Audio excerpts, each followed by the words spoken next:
Let's talk about Anchor. If you haven't heard about Anchor, it's the easiest way to make a podcast. Let me explain. It's free. That's right. No more excuses. Get your lazy ass off the couch. Go start a podcast. There's the creation tool that allows you to record and edit your podcast right from your phone or computer. Once again, no more excuses. Anchor will distribute your podcast for you so it can be heard on Spotify, Apple Podcasts, and many more. Couldn't be easier.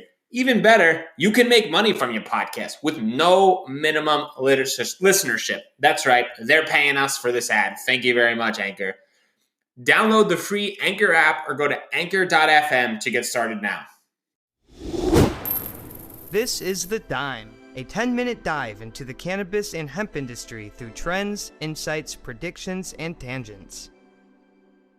What's up, guys? This is July 9th, 2020. This is The Dime.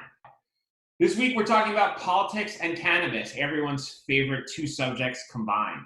John Elias, the acting chief of staff for the Assistant Attorney General and part of the Department of Justice's Antitrust Division, will soon testify in court against U.S. Attorney General William Barr.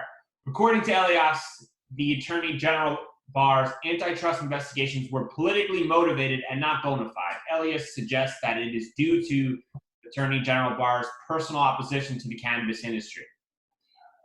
Kellan, politics are a necessary evil when it comes to the cannabis industry. How do you think companies should navigate through the lawmakers? And what can cannabis companies currently in the space combat against old stigmas?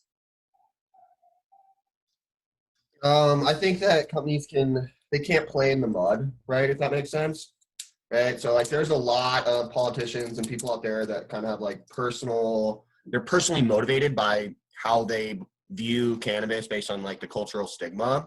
And I think that the only way for the cannabis industry as a whole to kind of combat those kind of individuals is you're never going to win trying to play at their level. So you kind of like, if you can just take the high road, right? And literally not get down their level, don't do any like personal attacks or anything like that, and just continue to stick to the message that's gained so much traction for the industry, which is it's a medicine, it's here to help people, and kind of that whole thing. I think that's really the only thing you can do, because at the end of the day, there's always going to be someone who isn't happy with what's going on in the world. And if you try to address every single person like that, I think it's a poor strategic move to achieve the goals of federal legalization. What are your thoughts on that, Bryan? Yeah, I think you're dead on. I think you cannot combat people's stigmas, and I think even for the red super conservative states, the medicinal approach is definitely the preferred vehicle to go.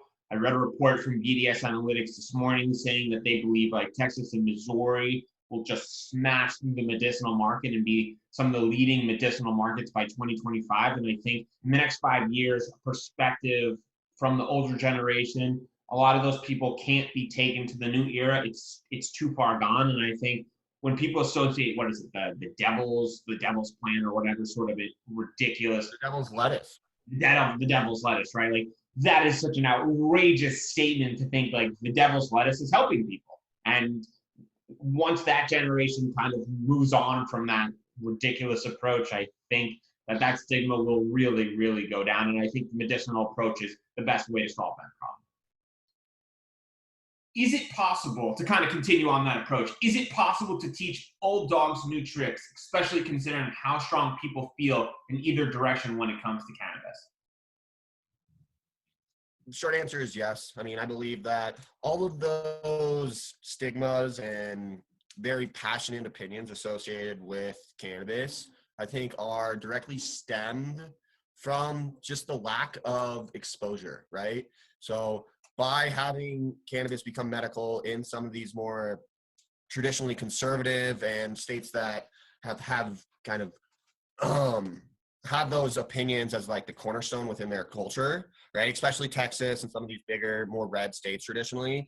I think having exposure to cannabis, seeing it more and more over the course of a couple years as a medical market, that's what really changes that cultural stigma, at least in Colorado and I mean California and all these West Coast states had legal markets, had medical markets for a long time before they went full rec, right?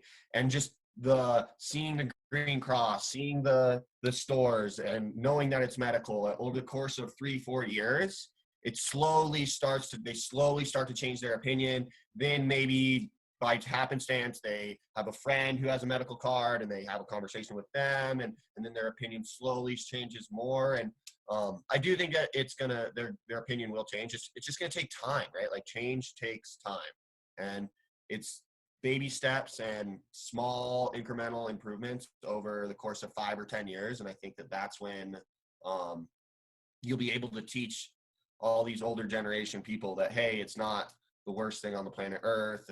Everyone was lying to you, and all these other cultural stigmas will slowly dissipate, in my opinion. I mean, what are your thoughts on that, on teaching dogs old dogs new tricks, Brian?